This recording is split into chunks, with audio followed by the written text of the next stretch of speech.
पाठ 10 सहायता।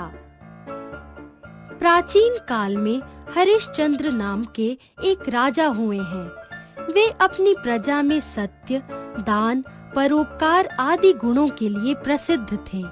उनकी पत्नी का नाम तारामती तथा पुत्र का नाम रोहित था। एक बार देवराज इंद्र ने मुनि विश्वामित्र को अपने पास बुलाकर कहा, मृत्यु लोक में राजा हरिश्चंद्र का अत्यधिक गुणगान किया जा रहा है।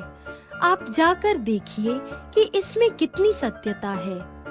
इंद्र की प्रेरणा से मुनि विश्वामित्र ने एक बार उनके सत्य और दानशीलता की परीक्षा लेनी चाही।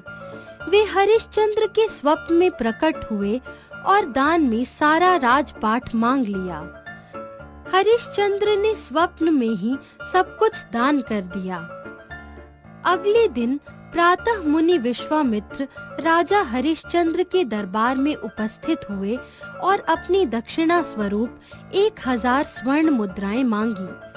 हरिश्चंद्र स्वप्न में अपना सब कुछ दान कर चुके थे।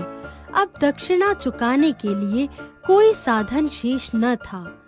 राजा हरिश्चंद्र के द्वार से मुनि बिना दक्षिणा लिए चले जाए, यह भी संभव नहीं था।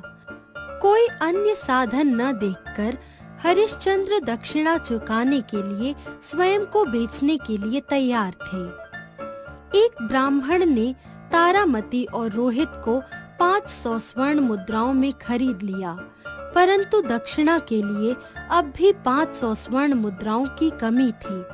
अंत में कालू नामक व्यक्ति ने बोली लगाकर हरिश्चंद्र को 500 स्वर्ण मुद्राओं में खरीद लिया।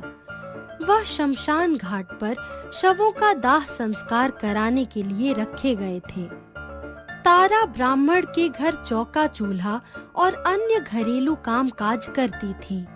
रोहित का काम फुलवारी से फूल पत्तियां और लकड़ी आदि घर लाना था।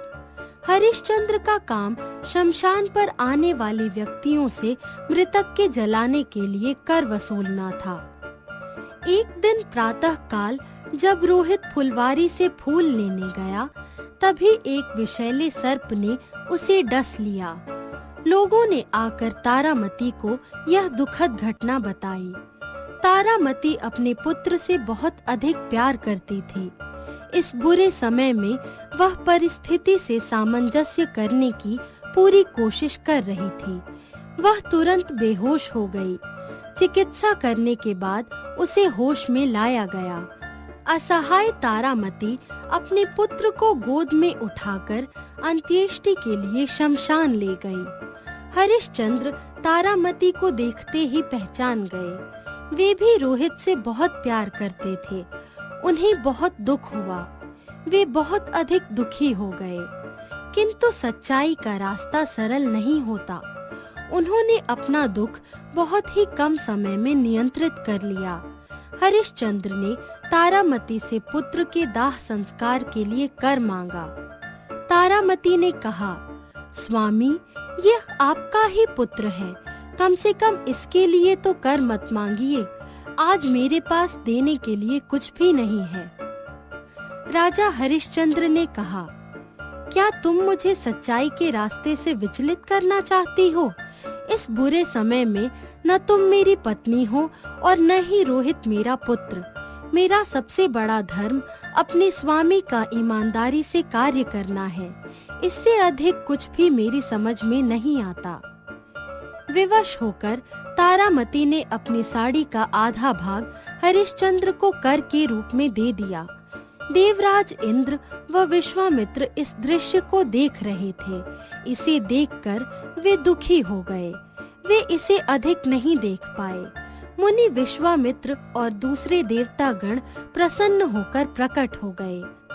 उन्होंने हरिश्चंद्र और तारामती के धैर्य, दानशीलता और न्याय की प्रशंसा करते हुए उन पर पुष्प वर्षा की।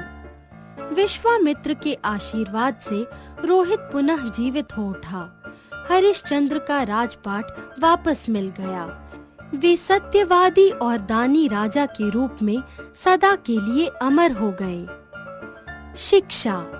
हमें दुख सुख में समान व्यवहार करते हुए सदैव एक सा व्यवहार करना चाहिए और सत्यता, दानशीलता तथा न्याय के लिए व्यवहार करना चाहिए। विपत्ति को परीक्षा मानकर विचलित नहीं होना चाहिए।